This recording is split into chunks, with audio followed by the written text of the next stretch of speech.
రంగారెడ్డి జిల్లా Shabad psycho killer ఎక్కడున్నాడు? నిందితుడు రాజ్ కుమార్ పరారీలోనే ఉన్నాడా లేక పోలీసులకు చిక్కాడా? రాజ్ కుమార్ను పోలీసులు అదుపులోకి తీసుకున్నారా? నిన్ననే అదుపులోకి తీసుకుని ప్రశ్నిస్తున్నారా?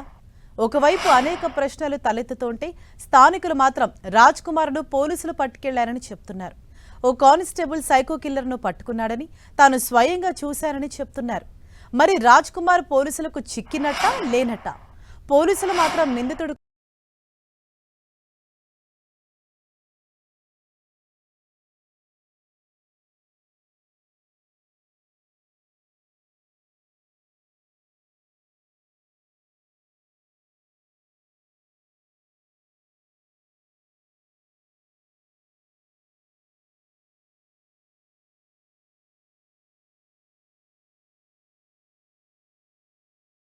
కోసం గాలిస్తున్నామని చిక్కలేదని చెప్తున్నారు. మరోవైపు స్థానికులు మాత్రం రాజ్ కుమార్ను పట్టుకెళ్లారని చెప్తున్నారు.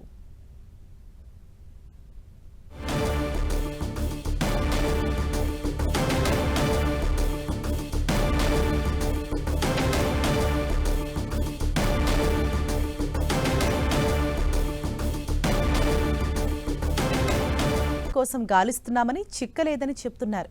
మరోవైపు స్థానికులు మాత్రం రాజ్ కుమార్ను పట్టుకెళ్లారని చెప్తున్నారు.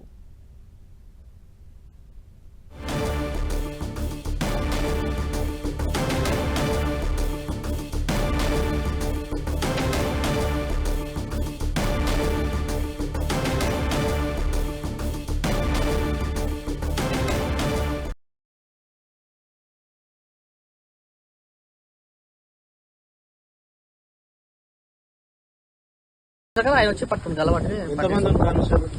ఒకటే ఎక్కువ ఆయన వేరే వ్యక్తి బైక్ మీద వచ్చిందా? బైక్ మీద వచ్చి అక్కడికి బైక్ మీద కానిస్టేబుల్ ఒకటే వచ్చింది. రైట్. రెండు తెలుగు రాష్ట్రాల్లో సంచలనం సృష్టించిన సైకో కిల్లర్ వ్యవహారంలో ఇప్పుడు కొత్త ట్విస్ట్ వెలుగులోకి వచ్చింది. మరి ఏం జరిగిందో తెలుసుకుందాం. మా ప్రతినిధి కిరణ్ మనకు అందుబాటులో ఉన్నారు. కిరణ్, సైకో కిల్లర్ కి సంబంధించి అసలు ఎవరి వర్షన్లో నిజం ఎంత ఉంది? అంటే ఒకవైపు ఏమో పోలీసులు మేము ఇంకా సర్చ్ ఆపరేషన్ కంటిన్యూ చేస్తున్నాం, 9 బృందాలతో గాలిస్తున్నామని చెప్తుంటే, మరోవైపు ఒక వ్యక్తి మాత్రం పోలీసులు అతను ఆల్రెడీ పట్టుకున్నారని చెప్తున్నారు. మరి ఎవరి వర్షన్స్ లో నిజం ఎంత?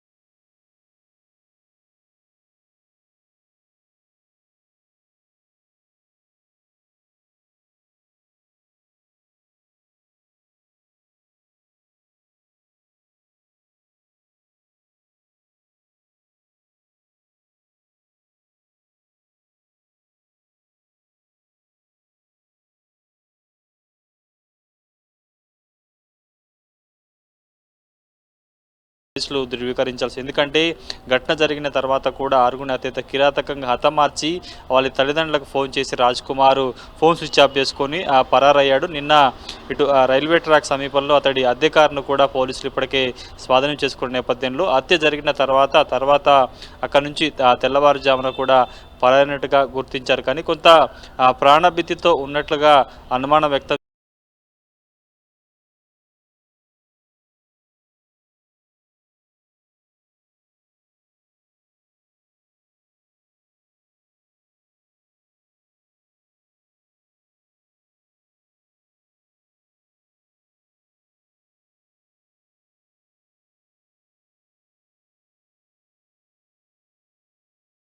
తొమ్మిది బృందాలతో కూడా ప్రతి ప్రాంతాన్ని జల్లపడుతున్నారు. ముఖ్యంగా అతడి సంబంధించిన బంధువులు ఇచ్చిన సమాచారం కావచ్చు, గతంలో అతడు కారులో తిరిగిన పరిసర ప్రాంతాలు కావచ్చు, ఆ చుట్టుపక్కల సంబంధించిన అన్ని కదలికలను కూడా ఇప్పటికే టెక్నికల్గాతో పాటు కొన్ని అంటే శాస్త్రీయంగా పద్ధతితో పాటు కొన్ని టెక్నికల్ అంశాలు కూడా జోడించి కొంత గాలింపు చర్యలు చేపడుతున్నట్టు చెప్తున్న పరిస్థితి. కానీ ఉదయం నుంచి కూడా అతన్ని రైల్వే ట్రాక్ సమీపంలో ఒక మృతదేహం లభించింది. మరొక చోట అతన్ని బ్రతికుండగానే ప్రాణాలతో పట్టుకున్నారంటూ రకరకాల కథనాలు ఇటు సోషల్ మీడియాలో వైరల్ అవుతున్న నేపథ్యంలో నేరుగా టీసీపీనే స్పందిస్తూ అలాంటి వదంతులు నమ్మొద్దు, అప్పటి నుంచి కూడా ఎప్పుడైతే హత్య జరిగిన తర్వాత అతడు ఫోన్ స్విచ్ ఆఫ్ చేసుకుంటూ ఆ ప్రాంతాన్ని ట్రేస్ అవుట్ చేశాం, కానీ అక్కడ నుంచి ఆ తర్వాత అతడు ఎటువైపు వెళ్ళాడన్న జాడా తెలియలేదంటూ కూడా పోలీసులు చెప్పే ప్రయత్నం చేశారు. కానీ పూర్తి స్థాయిలో ఇందులో ప్రస్తుతం కొద్దిసేపటి నుంచి చక్కర్లు కొడుతున్న ఓ వ్యక్తికి సంబంధించిన వీడియోతో పాటు సోషల్ మీడియాలో ప్రచారం అవుతున్న అంశాలకు సంబంధించి కూడా కొంత కన్ఫ్యూజ్ క్రియేట్ చేస్తున్నట్టుగా చెప్పాల్సింది. పూర్తి స్థాయిలో ఇప్పటి వరకు పోలీసులు ఈ అంశానికి సంబంధించి కూడా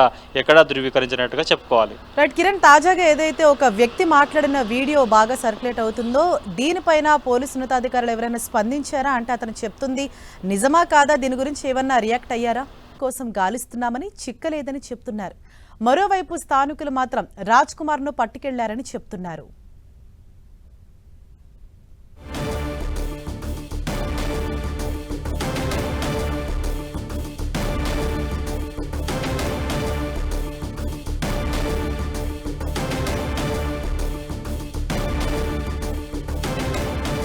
మఫ్టీలో ఉన్న పోలీసులు అతన్ని వెనక భాగం నుంచి పట్టుకొని తీసుకువెళ్ళినట్టుగా అతడు చెప్పాడు. కానీ ఈ అంశానికి సంబంధించి ఇంకా స్థానిక పోలీసులు కావచ్చు, ఫ్యూచర్ సిటీకి సంబంధించిన పోలీసు ఉన్నతాధికారులు కూడా ధృవీకరించాల్సి ఉంది. కానీ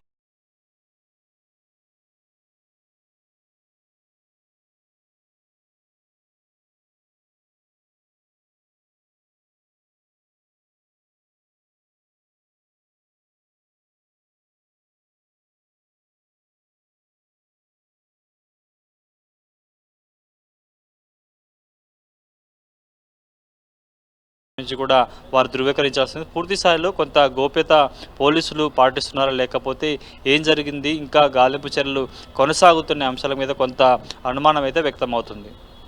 కోసం గాలిస్తున్నామని చిక్కలేదని చెప్తున్నారు. మరోవైపు స్థానికులు మాత్రం రాజ్ కుమార్ ను పట్టుకెళ్లారని చెప్తున్నారు.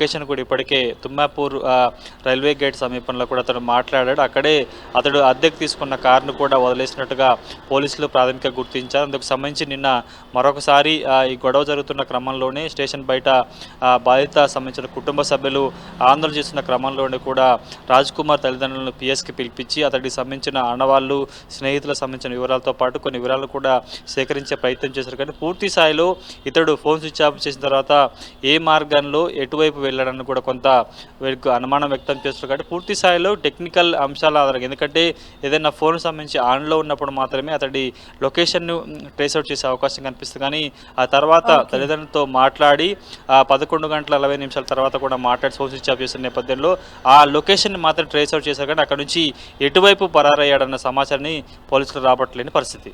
Thank you Kiran.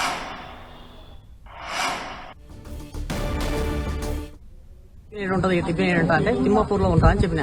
వస్తే బండి వేరే బండి ఏం చేసిన వేరే బండి ఆపి ఆ బండి మీద వెళ్తుండు. అక్కడ కానిస్టేబుల్ వచ్చి ఆయన పట్టుకోగలిగాను. అక్కడ వేరే ఉరుకుతుంది బండి మీకు కూడా బండి ఆపి దుంకి వెళ్తుండు అక్కడ అన్నమాట. దుంకి వెళ్తే ఆ కానిస్టేబుల్ పట్టుకొని వెళ్ళిన. ఆయన అంటే టైం నువ్వు పట్టుకోలే? నేను పట్టుకోలే. వెహికల్ మొత్తం నడుచుకోవచ్చు. జామకాయ తిని చేత పట్టుకుని ఏం లేదు నడుచుకుంటూ అక్కడ వచ్చినట్టున్నాడు. ఇక్కడనే పడ్డాడు, ఈడైతే పడ్డాడు.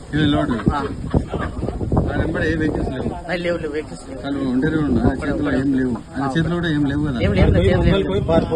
పారిపోతుంటే ఆయన టర్నింగ్ కాడ పోయి చూసాను. దిగి దుంకిపోతుందా? ఉరుకుతున్నా అక్కడ ఉరుకుతా ఆయన వచ్చి పట్టుకుంది గలవాటి. ఒకటే ఎక్కువ ఆయన వేరే వ్యక్తి బైక్ మీద వచ్చిందా? బైక్ మీద వచ్చి అక్కడికి బైక్ మీద కానిస్టేబుల్ ఒకటే వచ్చింది. అక్కడ వచ్చి